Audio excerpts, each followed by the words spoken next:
বন্ধুরা, তোমরা সবাই কেমন আছো? আশা করি ভালো আছো, সুস্থ আছো। তো আমিও ভীষণ ভালো আছি। মৌসুমি অফিসিয়াল চ্যানেলে তোমাদের সবাইকে জানাই স্বাগত জানিয়ে আজকে চলে এলাম নতুন একটা ব্লগ নিয়ে। চলো তোমরা দেখো, স্কিপ করো না। তো আমি এখন কি করব সেটাই তোমাদের সঙ্গে শেয়ার করব। তো দেখো, পৌষ পার্বণে তো পিঠে বানিয়েছি অল্প। তো শরীরটা তেমন ভালো ছিল না, মানে জ্বর হাত পা ব্যথা, বিছানা থেকে উঠতে পারতাম না, ভীষণ শরীরটা খারাপ ছিল। তো নিয়ম রক্ষার জন্যে একটু খোলা জাল দিয়েছি, কেন খোলা জাল দিতে হয় পৌষ পার্বণে, তোমরা সবাই জানো। তাই একটু মানে সবার আছে কিনা বলতে পারবো না, কিন্তু আমাদের আছে। তো কী করবো, কষ্ট করে অল্প স্বল্প করে করেছিলাম। আর এই দেখো, এখন এক প্লাস্টিক রয়েছে চালের গুঁড়ো। তো ভাবছি এই চালের গুঁড়ো দিয়ে খোলা পিঠা পাটা বানিয়ে ফেলবো। তো তার জন্য আগে ভালো করে গুলে নেব। আর রান্না তো এখন করবো না, এটা করে নিয়ে তারপরে রান্না করবো। আজকে রান্না তেমন কিছু করবো না। তো বাড়িতে যা আছে দেখি কী দিয়ে, বাড়িতে সবজি টবজি অনেক কিছুই আছে, ডিম টিম। তো কী রান্না করব না করবো এখন ঠিকঠাক হয়নি। যখন রান্না করব তোমাদের সঙ্গে শেয়ার করব। তার আগে আমি এটাকে আগে করব, মানে এটাকে আমি আজ করি কাল করি করবো বলে আর করাই হয় না। এটাকে আমি ভালো করে খোলা পিঠে করে দুধে জাল দিয়ে খাবো। তো দুধে দিয়ে জাল দিয়ে খেতে ভীষণ ভালো লাগে। আরও রস হলে রসের মধ্যে ডুবিয়ে ফুটালে ভীষণ ভালো লাগে খেতে। আর এখন তো রস টসটা পাওয়া যায় না, এখন অনেকে গুড় দিয়ে খায়, অনেকে দুধে ভিজিয়ে খায়। তো আমি গুড়টা খুব একটা পছন্দ করি না যদিও, ওই জন্য আমি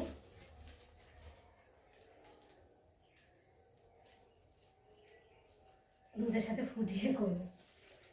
ঢালছিলাম, কতটা পড়ে গেল না গেল একটু রেখে দিই, কারণ একটু চালের গুঁড়ো থাকলে বাড়িতে মানে অনেক কিছু সুবিধা। একটু ভাজাভুজি করলে ভাজাভুজির সাথে বেসনের সাথে একটু গুলে দিলে অল্প করে মশমশ হয় খেতে, ভীষণ মানে ভালো লাগে, টেস্টি হয় খেতে। তো তার জন্য অল্প একটু রেখে দিলাম। আর এগুলো এখন গুলে নিলাম, ভালো করে নুন দেবো। আর খুব একটা পাতলা করলে হবে না, এটা একটু গাঢ় মতো করতে হবে। দেখো আমি এখন জল দিয়ে ভালো করে এটাকে গুলে নেব। এর মধ্যে কিছু দেবো না, শুধু ময়দা না, শুধু চালের গুঁড়ো দিয়েই আমি এটাকে গুলবো। ময়দা দিলে তো কেমন যেন একটা ভ্যাদ মতো হয়, ভেতরে কীরকম যেন নরম থাকে, খেতেও ভালো লাগে না। আর শুধু জল দিয়ে একটু টাইট করে গুললে বেশ ভালো হয়। দেখো আমি এখন জল দিয়ে ভালো করে গুলে নেব। বেলাও হয়েছে অনেক, 11টা বাজতে যায়, কখন কি করবো কি জানে। এটাকে আজ করবো কাল করবো বলে আর করাই হয় না। আর বেশি দিন রেখে দিলে না চালের গুঁড়োর মধ্যে পোকা এসে যায়, কালো পোকা, কি এলি পোকা না কি পোকা বলে ওগুলো হয়, আবার সাদা পোকা হয়। ওই জন্য অনেকদিন তো হয়ে গেল, সপ্তাহ খানেক এরকম হয়ে গেল যা আছে। ভাবলাম আজকে এগুলো করেই ফেলি। আর এই পিঠাটা খোলা পিঠাটা তো কাঠের জালে না করলে ভালো হয় না, গ্যাসে তো চারিদিকে আগুনটা পায় না, উনানের মধ্যে করলে আগুনটা পায় চারিদিকে, ভালো ওঠে। আজকে ভালো করে এটা মাখবো, এটা করে তারপর রান্নাটা করবো আস্তে আস্তে। তো তাড়াহুড়ো তো নেই, আমি স্কুলে চলে গেছে খেয়ে, আর আমার তো তাড়া নেই। তোমার দাদাভাই সেই আসবে বিকেল 4-5টার দিকে আসে, আস্তে আস্তে করতেই থাকি, করে তারপর ভাত বসাবো। এটাকে এখন করে রেখে দেবো, আর পরে দুধে ফোটাবো। করে নিই, পাতলা হয়ে গেলে কি না ভয় লাগে, কথা বলতে যদি জলটা বেশি দিয়ে ফেলি তাহলে তো উঠবে না, ভালো টাইট মতো না হবে।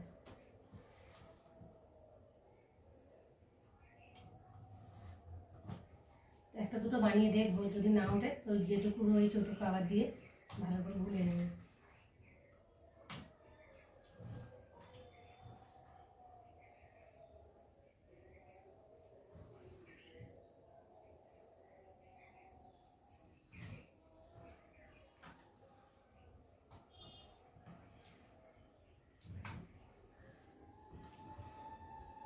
তো চলো বন্ধুরা, আমি গোলা রেডি হয়ে গেছে, আর এখন আমি বাইরে যাব, গিয়ে একে একে দেখো খোলা বসিয়ে দিয়েছি। আর খোলার মধ্যে অল্প করে তেল দিয়ে দিয়েছি, আর এই যে এখানে চালের গুঁড়োটা গুলে নিয়ে এসেছি। আর এখন আমি একে একে দিয়ে দেবো, অল্প করে দেবো। এত আগুন তো হাতে যেন লাগছে।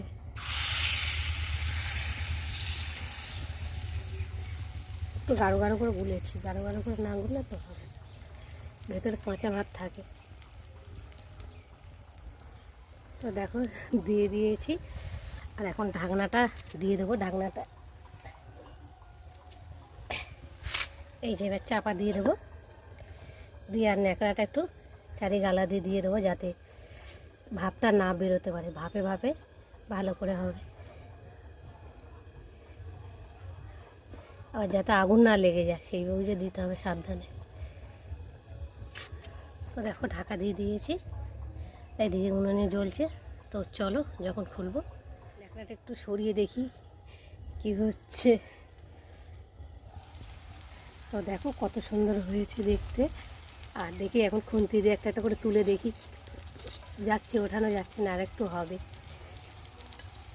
না না উঠে গেছে, দেখো যেটা উঠে গেছে সেটাকে একটু ই করে দিই, এটাকে দেখি।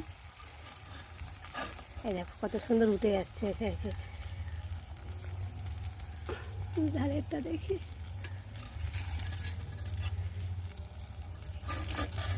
এটাও উঠে যাচ্ছে। আসলে এক হাত দিয়ে ক্যামেরা করছি তো অসুবিধা হচ্ছে উল্টাতে।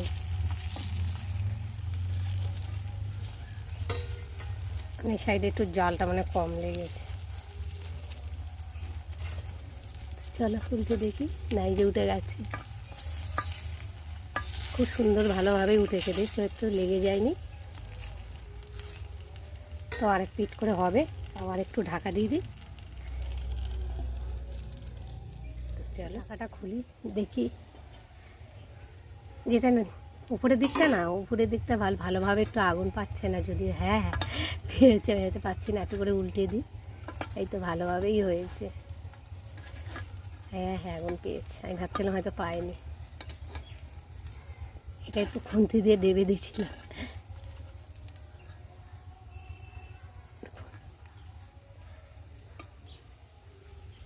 তো চলো এবার একে একে তুলে নিই। আগুন জালটাও খুব জোরে জ্বলছে দেখতে পাচ্ছ।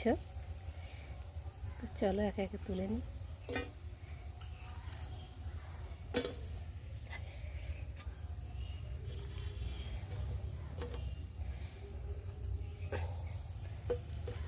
তুলে নিয়েছি, আর এখন আবার আরেকটু করে তেল দিয়ে দেবো। তেল দিলে তো ভালোভাবে উঠে, নাহলে লেগে যায়। দেখো এত তেতে যাচ্ছে, কাঠটা জোরে পড়েছে তো ওই জন্যে। যাই হোক আস্তে আস্তে করি না, আমি এদিকে করি আর তোমরা এদিকে দেখতে থাকো। আসলে একা হাতে তো অসুবিধা হয়ে যায়। অল্প অল্প করে দেবো, কেননা বেশি দিলে। তো চলো ভেজে নিই একা একে দিয়ে, অসুবিধা কতটা ভেজে নিয়েছে, আর একটু রয়েছে গামলার মধ্যে। আর এখানটা এই যে দিয়েছি, আর একবার হয়তো হবে, তো দিয়ে তারপরে এই দেখো বেশ কত সুন্দর লাগছে দেখতে। দেখো পিঠেগুলোকে, তো এক একটা দেখো, এটা ঝিনুকের মতো হয়েছে, একটা গোল হয়েছে। তো দেখো কত সুন্দর হয়েছে। আর এখন আর একবার হবে, এটা দিয়ে তারপর রান্নায় বসাবো, বসিয়ে তারপরে পরে দুধে ফোটাবো, রান্নাবান্না সেরে নিয়ে তারপরে। তো চলো বন্ধু, পিঠে বানিয়ে নিয়েছি। তো দেখো কতগুলো হয়েছে। আর তোমাদের দাদাভাইকে দুধ আনতে বলেছি, আসার পথে দুধ আনলে তারপরে বিকালে দুধের সাথে চিনির সাথে ফোটাবো। আর আজকে রান্না হয়েছে দেখো, সাদা ভাত আর ডিম সেদ্ধ আর আলু সেদ্ধ দিয়েছি। আর ভাতটা দেখো এখনও গরম ধোঁয়া উঠছে। ভাতটা ঢেলে হাঁড়িটা ভালো করে মেজে নিয়েছি। আর এখানটা হয়েছে গাঁটি কচু আলু দিয়ে তরকারি, তো দেখতে পাচ্ছ। আর গাঁটি কচুটা এত সুন্দর, মানে ফোটার সঙ্গে সঙ্গেই গলে গেছে মোমের মতো। তো দেখতে পাচ্ছ যে কত সুন্দর গাঢ় গাঢ় হয়েছে দেখতে। আর কাঁচা লঙ্কা তরকারি করেছি, কেননা তোমাদের দাদাভাই গ্যাসের সমস্যা, ওই জন্য শুকনো লঙ্কা বা গুঁড়ো লঙ্কা, কোনো লঙ্কাই খাওয়া বারণ, ওই জন্য তরকারিতে দিই না। আর এখানটা হয়েছে ফুলকপি, আলু আর মটরশুঁটি দিয়ে একটু ভাজা মতো করেছি টমেটো দিয়ে। তো দেখতে পাচ্ছ এরকম করে খেতে ভীষণ ভালো লাগে। তো বন্ধুরা তোমাদের কাদের এরকম খেতে ভালো লাগে আমাকে অবশ্যই কিন্তু জানিও। তো চলো এখন কাজবাজ সেরে নেব, তারপরে এই যে গ্যাসটা মুছবো, ন্যাকা জোগাড় করে নিয়েছি। দাদাভাই সবাই এলো, আর এই যে দুধ নিয়ে এসে, তো বন্ধুরা তোমার দাদাভাই সবাই কাজ থেকে এলো, আর এই যে দুধ নিয়ে এসেছে, দুধের প্যাকেট। তো দেখো দুটো নিয়ে এসেছে, আমি তোমাদের সঙ্গে শেয়ার করবো বলেছিলাম যে পিঠে বানিয়েছি। তো সেই পিঠেগুলো এখন আমি দুধ দিয়ে জাল দেবো। তো তো দেখো দুটো, আর এনেছে দেখো বাড়ির খাওয়ার জন্য 3 প্যাকেট পটল। তো এই পটল চা দিয়ে খেতে ভীষণ ভালো লাগে, তাই বলো বন্ধুরা? চলো আমি এখন দুধটাকে কাটবো, কেটে হাঁড়ির মধ্যে দিয়ে তারপরে জাল দেবো। ভয় লাগছে দুধ, জাল দিয়েই কাটি।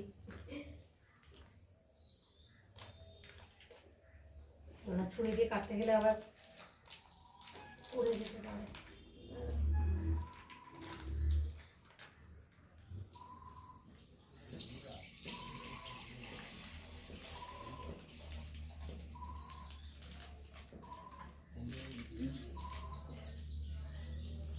তোকে ঢাললাম আর একটা হাঁড়ি দেখি।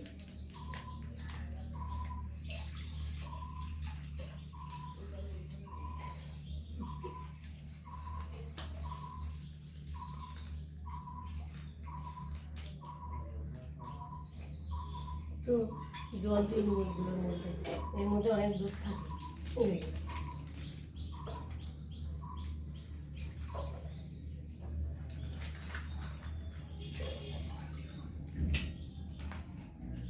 চাল করবো কখন, কিনে কত বেলা হয়ে গেছে, 3টে বাজে যাচ্ছে।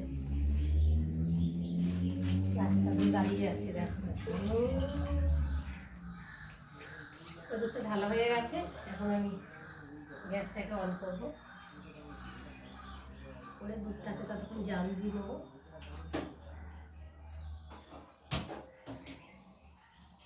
এই দুধের হাঁড়িটা বসিয়ে দিলাম, দুধটা ফুটবে।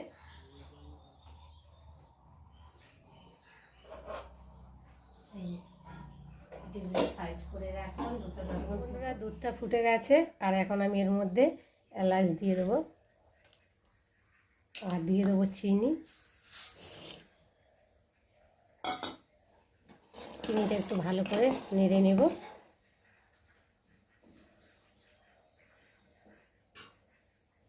আর এবার দিয়ে দেবো পিঠেগুলো, একসাথে তো ঢালা যাবে না, অল্প অল্প করে দিই,